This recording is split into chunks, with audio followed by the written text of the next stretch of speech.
आइए आज हम लोग स्टडी करेंगे मैग्नेटिज्म एंड मैटर यानी चुंबकत्व एवं द्रव्य।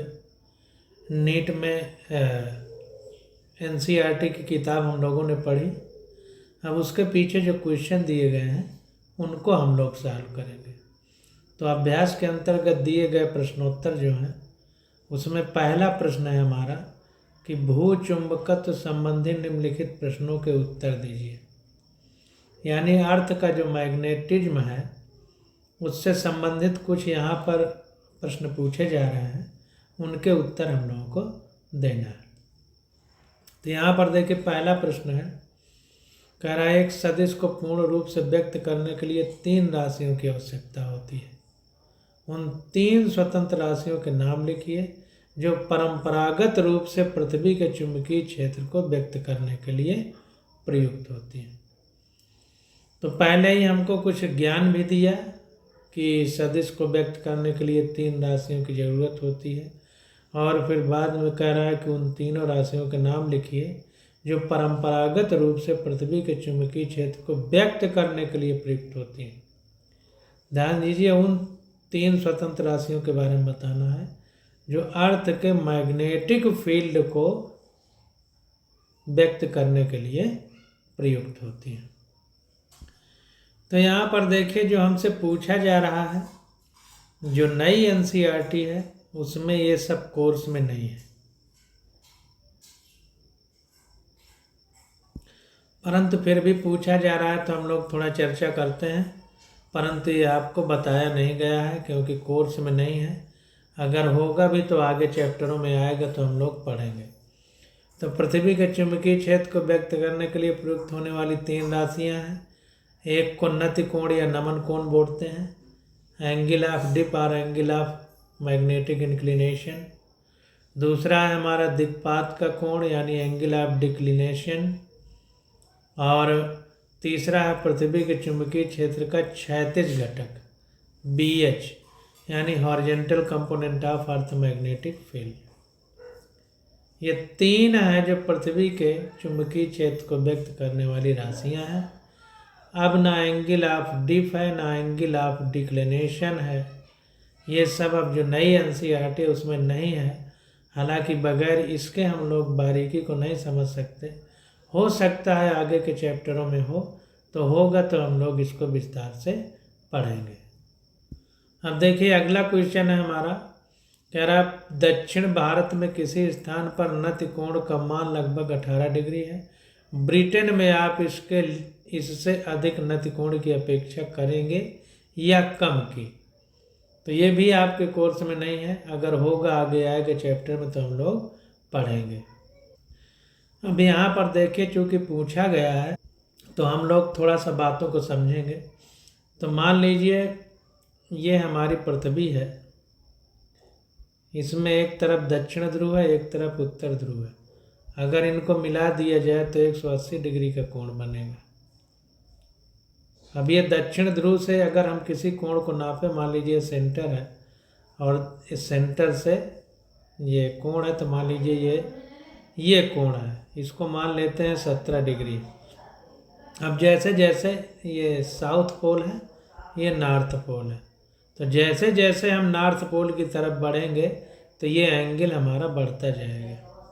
तो जो भी शहर नॉर्थ पोल की तरफ होंगे उनके लिए जो ये नति कोण का मान है वो बढ़ता जाएगा। अब इसका आंसर देखते हैं, समझने का प्रयास करते हैं। तो यहाँ पर देखिए बताया जा रहा है कि जी हाँ, चूँकि ब्रिटेन दक्षिण भारत की तुलना में पृथ्वी के उत्तरी ध्रुव के अधिक समीप है, अतः यहाँ नति कोण अधिक होगा। भारत वास्तव में ब्रिटेन के नति कोण लगभग 70 डिग्री है। तो जैसे जैसे हम उत्तरी ध्रुव की तरफ बढ़ेंगे दक्षिणी ध्रुव से, तो नति कोण का मान बढ़ता जाता है।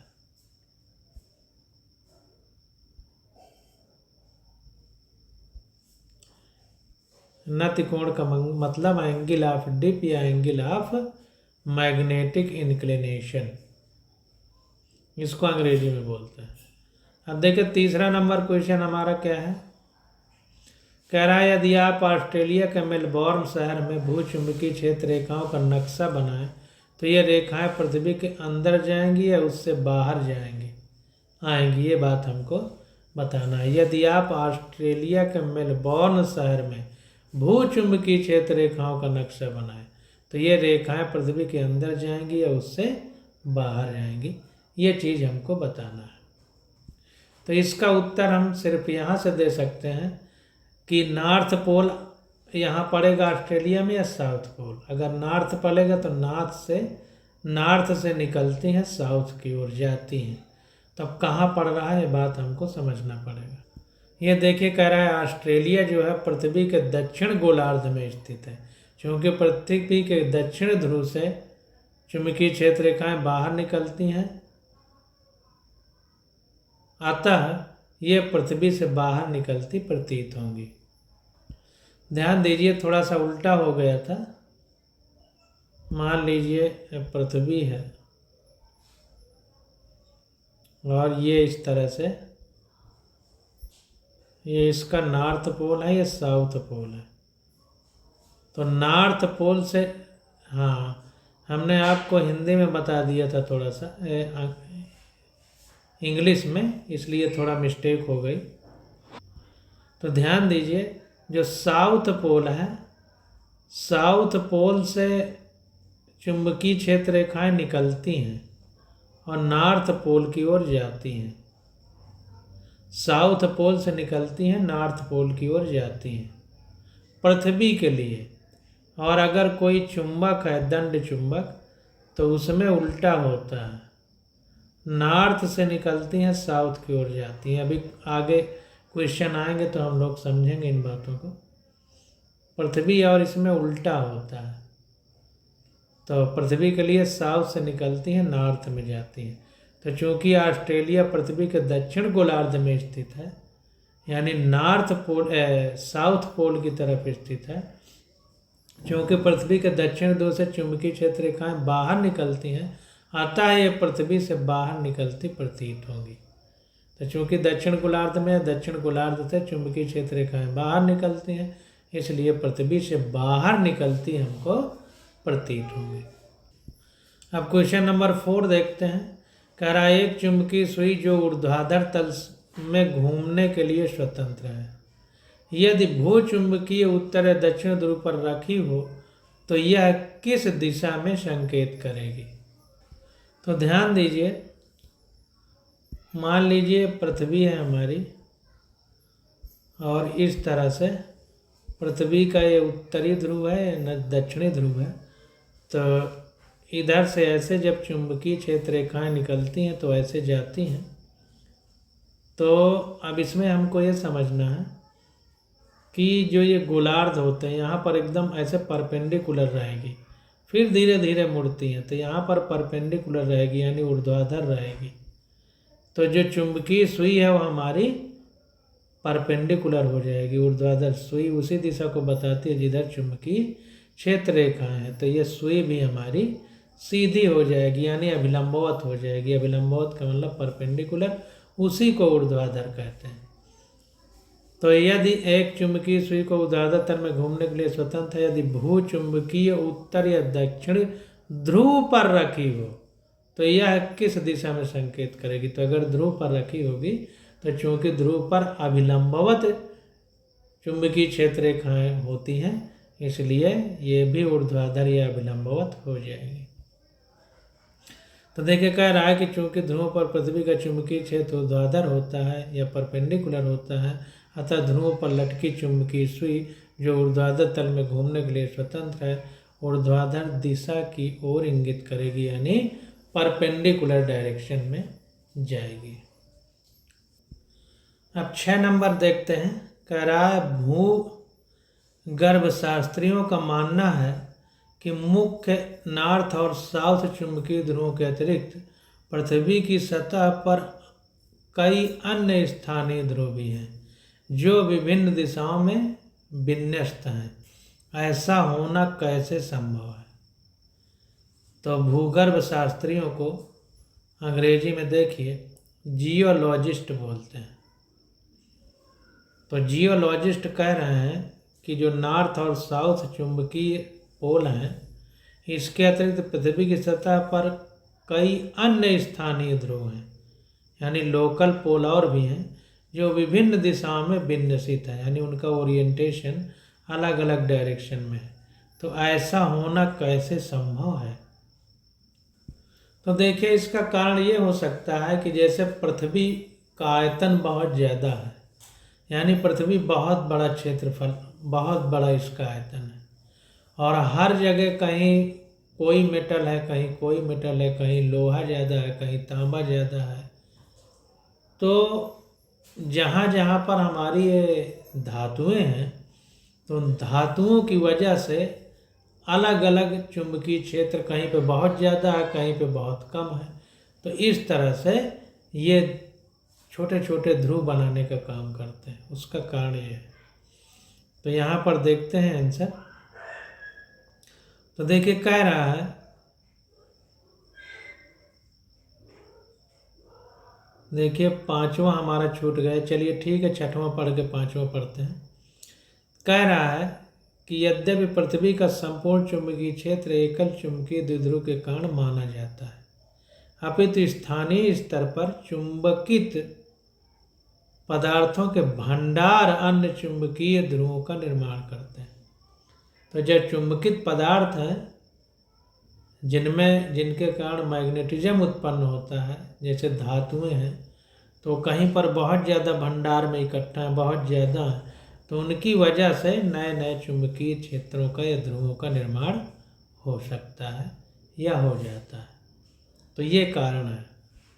अब देखिए, क्वेश्चन नंबर 5 देखते हैं। 5 छूट गया हमारा। कह रहा है, यह माना जाता है कि पृथ्वी का चुंबकीय क्षेत्र लगभग एक चुंबकीय द्विध्रुव के क्षेत्र जैसा है। सही बात है। जो पृथ्वी के केंद्र पर रखा है और जिसका द्विध्रुव आघूर्ण 8 × 10⁻22 जूल प्रति टेस्ला है। ये चुंबकीय द्विध्रुव की बात कर रहा है, द्विध्रुव आघूर्ण की, डाइपोल मोमेंट की। तो कह रहा है, कोई ढंग सुझाइए जिससे इस संख्या के परिमाण की कोटि जांची जा सके। कोई ऐसा मतलब ढंग पता करिए, कह रहा है कि जो ये संख्या दी गई है, इस संख्या के परिमाण की कोटि जांची जा सके, यानी पावर कितना है। तो कहने का मतलब ये है कि कोई फार्मूला हमको यूज करना है और उस फार्मूले के माध्यम से हमें द्विध्रुव आघूर्ण निकालना है। तो द्विध्रुव आघूर्ण वाला हम लोग फार्मूला लगाएंगे।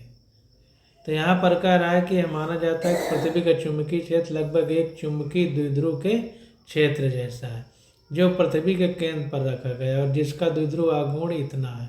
तो कह रहा है, कोई ढंग सुझाइए जिससे इस संख्या के परिमाण की कोटि जांची जा सके। तो द्विध्रुव आघूर्ण वाला हम लोग फार्मूला लगा देंगे तो आंसर आ जाएगा। तो यहाँ पर देखिए, कह रहा है, यदि हम मान लें कि पृथ्वी के केंद्र पर m चुंबकीय आघूर्ण का चुंबकीय द्विध्रुव रखा है, जो पृथ्वी के चुंबकीय निरक्ष पर स्थित बिंदुओं की इस द्विध्रुव के केंद्र से दूरी पृथ्वी की त्रिज्या के बराबर होगी। तो अगर हम केंद्र पर चुंबकीय आघूर्ण का कोई चुंबकीय द्विध्रुव रखा जाए पृथ्वी के केंद्र पर, तो जाहिर सी बात है कि चारों ओर उसके सतह पर हम जो दूरी नापेंगे वो पृथ्वी की त्रिज्या होगी। अब यहाँ पर ध्यान दीजिए, ये निरक्ष पर माना है, अक्ष पर नहीं माना है। अक्ष या निरक्ष कुछ भी आप मान सकते हैं। तो यहाँ पर देखिए 2 का केवल गुणा होगा, लेकिन ये पावर में चेंज नहीं होगा। हमें मेन मतलब इस पावर से है, कोटि की बात कर रहा है। तो कोई भी आप फार्मूला लगा सकते हैं। तो निरक्ष पर अगर चुंबकीय क्षेत्र का हम फार्मूला लगाएंगे तो B = μ0/4π.m/r³ होता है। तो यहाँ से अगर हम निकालेंगे m, तो m = 4π/BR³ हो जाएगा। तो प्रयोगों द्वारा पृथ्वी का चुंबकीय निरक्ष पर B की वैल्यू कितनी होती है? 0.4 गॉस। इसको टेस्ला में बदलेंगे तो 10⁻⁻4 का गुणा कर दिया जाता है। तथा R जो है ये RE यानी पृथ्वी की त्रिज्या के बराबर होगा, क्योंकि पृथ्वी के केंद्र बिंदु पर उस पदार्थ को रखा गया है जिसका चुंबकीय आघूर्ण m है। तो पृथ्वी के केंद्र से कहीं भी नापेंगे तो पृथ्वी की त्रिज्या होगी। तो r बराबर r ही हो जाएगा 6.4 × 10⁶। तो ये आ जाएगा मीटर। तो ये आ जाएगा m इक्वल टू, सारी वैल्यू रख देंगे, 4 पाई इंटू बी की वैल्यू टेस्ला में 0.4 × 10⁻⁴ r³ यानी पृथ्वी की त्रिज्या का क्यूब हो जाएगा, अपान μ0 की वैल्यू 4 पाई × 10⁻⁷। इसको सॉल्व करेंगे तो आ जाएगा 10.5 × 10⁻22 एम्पियर मीटर स्क्वायर। ये हमारा आंसर हो जाएगा। तो ध्यान दीजिए यहाँ पर ये जो क्वेश्चन है, तो ये फार्मूला चूँकि एनसीईआरटी में दिया गया है तो इसलिए ये क्वेश्चन आपसे पूछा जा सकता है। कह रहा है स्पष्ट है कि पृथ्वी के चुंबकीय द्विध्रुव आघूर्ण का मान 8 × 10⁻22 जूल पर टेस्ला के अत्यंत निकट है, जो ये वैल्यू आई है। तो इस प्रकार पृथ्वी के चुंबकीय द्विध्रुव आघूर्ण के परिमाण की कोट की जांच की जा सकती है। तो इस प्रकार से हम लोग जांच कर सकते हैं। छठवां को हमने पढ़ ही लिया है। अब क्वेश्चन नंबर 2 आ जाता है। कह रहा है निम्नलिखित प्रश्नों के उत्तर दीजिए। कह रहा है एक जगह से दूसरी जगह जाने पर पृथ्वी का चुंबकीय क्षेत्र बदलता है, क्या यह समय के साथ भी बदलता है? यदि हाँ तो कितने समय अंतराल पर इसमें पर्याप्त परिवर्तन होते हैं? तो दो बातें पूछ रहा है। एक तो अगर हम पृथ्वी पर एक स्थान से दूसरे स्थान पर चले जाएं तो पृथ्वी का चुंबकीय क्षेत्र बदलता है। तो कह रहा है कि अगर हम एक ही स्थान पर बने रहें लेकिन समय में परिवर्तन हो जाए, जैसे आज उस जगह पे हैं और 10 साल बाद उस जगह पे हों, समय में परिवर्तन हो जाए, तो कह रहा है समय अंतराल के कारण क्या चुंबकीय क्षेत्र में पर्याप्त परिवर्तन होते हैं? ये दो बातें हमसे पूछी जा रही हैं। जबकि यहाँ पर बता रहा है कि एक जगह से दूसरी जगह जाने पर पृथ्वी का चुंबकीय क्षेत्र बदलता है, ये बता रहा है, लेकिन अब समय के साथ कितना बदलता है हमसे पूछ रहा है। तो देखिए आंसर दिया जा रहा है कि यद्यपि यह सत्य है कि पृथ्वी का चुंबकीय क्षेत्र समय के साथ बदलता है, परंतु चुंबकीय क्षेत्र में प्रेक्षण योग्य परिवर्तन के लिए कोई निश्चित समय सीमा निर्धारित नहीं की जा सकती। इसमें सैकड़ों वर्ष का समय भी लग सकता है। तो जाहिर सी बात है कि परिवर्तन प्रकृति का नियम है, तो परिवर्तन तो होगा, परंतु निश्चित समय सीमा कोई निर्धारित नहीं की जा सकती और इसमें सैकड़ों वर्ष का भी समय लग सकता है।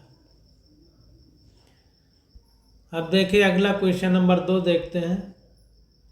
कह रहा है पृथ्वी के क्रोड में लोहा है, यह ज्ञात है, फिर भी भूगर्भ शास्त्री इसको पृथ्वी के चुंबकीय क्षेत्र का स्रोत नहीं मानते, क्यों?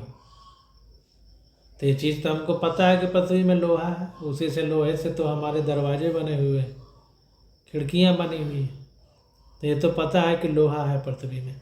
लेकिन जो भूगर्भ शास्त्री हैं यानी पृथ्वी के अंदर के जानकार वैज्ञानिक हैं, वो पृथ्वी में चुंबकीय क्षेत्र का स्रोत लोहा है ये नहीं मानते हैं।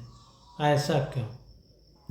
तो ध्यान दीजिए कि जैसा हमने पढ़ा है कि जो चुंबक है अगर उसको गर्म कर दिया जाए तो उसके जो डोमेन है वो अव्यवस्थित हो जाते हैं और चुंबकत्व तो खत्म हो जाता है। तो पृथ्वी के अंदर जो लोहा है वो इतने ज़्यादा टेम्परेचर पर है और पिघला हुआ है कि उस तापमान पर पृथ्वी उसमें चुंबकत्व नहीं उत्पन्न हो सकता। तो इसलिए भूगर्भ शास्त्री इस बात को मानने के लिए तैयार नहीं है कि जो पृथ्वी के अंदर लोहा है उसके कारण चुंबकीय क्षेत्र है।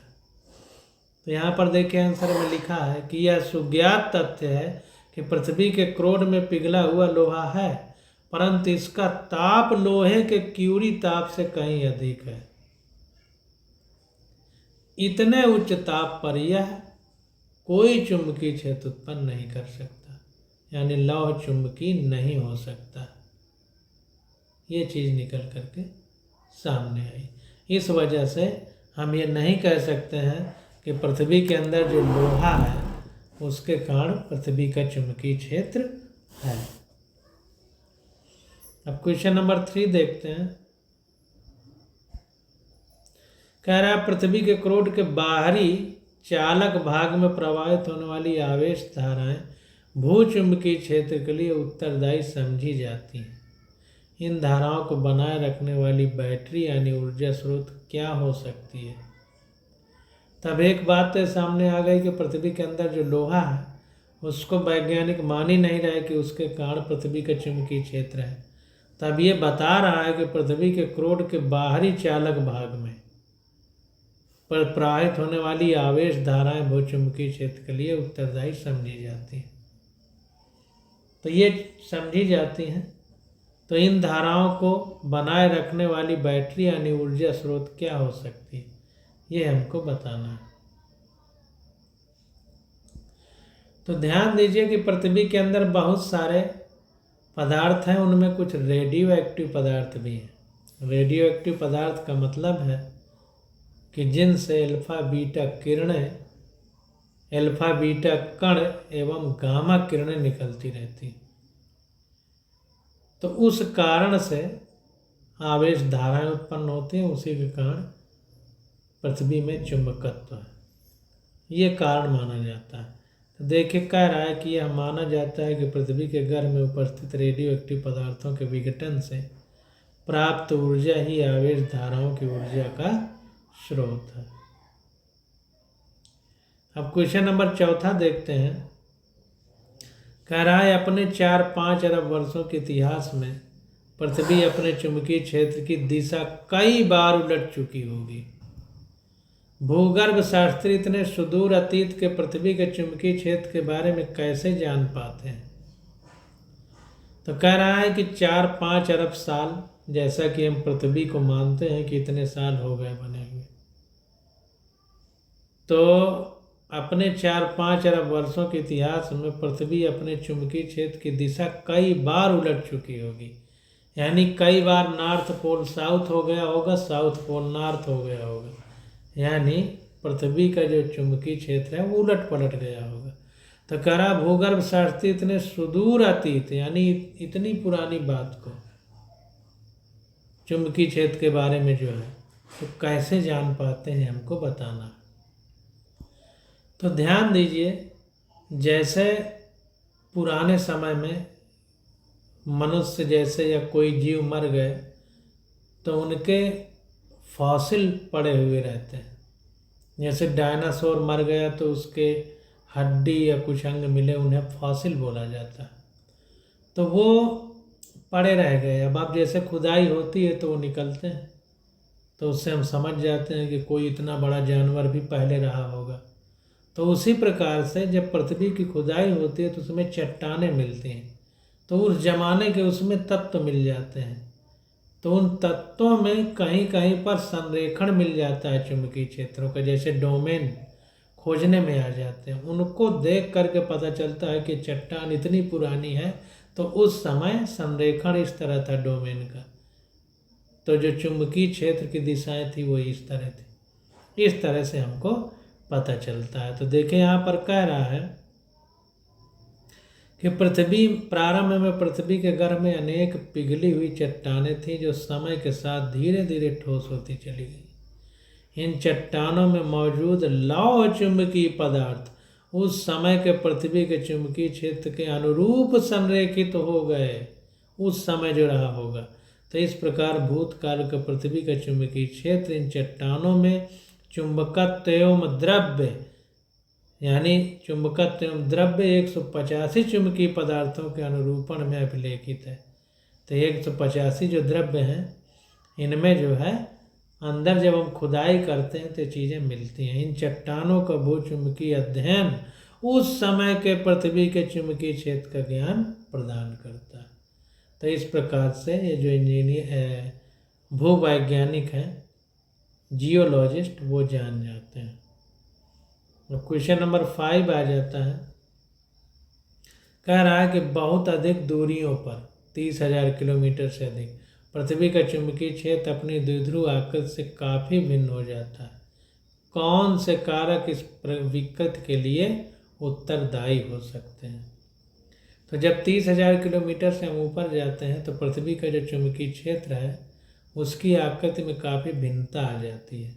तो कह रहा है कौन से ऐसे फैक्टर हैं जो डिस्टर्ब करते हैं ये सब चुंबकीय क्षेत्र में, ये हमको बताना है। तो देखिए, जब हम पृथ्वी से बहुत ज़्यादा ऊपर जाते हैं 30,000 किलोमीटर से ऊपर, तो बात ये होती है कि वहाँ पर जो हवाएं चलती हैं उसको आयन मंडल कहा जाता है। बहुत आयनित वहाँ आयन है, बहुत सारे आयन पाए जाते हैं। तो वो अपना अलग उनका सिस्टम है। तो वो जो सौर धाराएं चलती हैं तो उनका अलग अपना सिस्टम होता है। इस कारण से जो 30,000 किलोमीटर के नीचे पृथ्वी का चुंबकीय क्षेत्र है, तो 30,000 किलोमीटर के जब ऊपर जाते हैं तो उन सौर हवाओं की वजह से आयन मंडल में अलग उनका चुंबकीय क्षेत्र होता है। तो यहाँ पर देखिए बता रहा है कि पृथ्वी के आयन मंडल में अनेक आवेशित कण विद्यमान होते हैं जिनकी गति एक अलग चुंबकीय क्षेत्र उत्पन्न करती है। यही चुंबकीय क्षेत्र पृथ्वी तल से अधिक दूरी पर पृथ्वी के चुंबकीय क्षेत्र को विकृत कर देता है। आयनों के कारण उत्पन्न चुंबकीय क्षेत्र सौर पवन पर निर्भर करता है। तो आयनों के कारण उत्पन्न चुंबकीय क्षेत्र सौर पवन पर निर्भर करता है, यानी जो सौर हवाएं चलती हैं।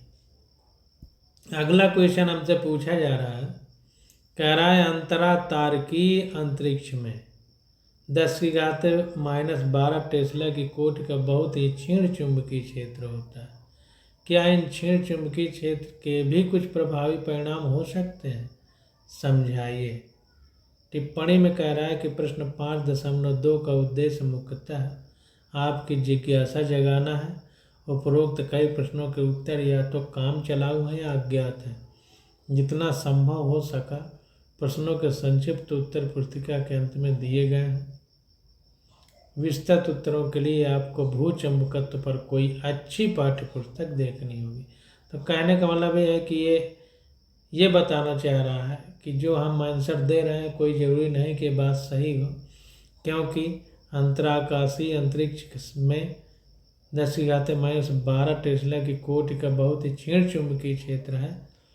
तो उसका प्रभाव क्या है? दूरी बहुत ज़्यादा है। तो असली में क्या है ये अनुमान ही लगाया गया है। तो इसके परिणाम क्या होंगे ये हमको बताना है। तो यहाँ पर देखिए 6वां क्वेश्चन,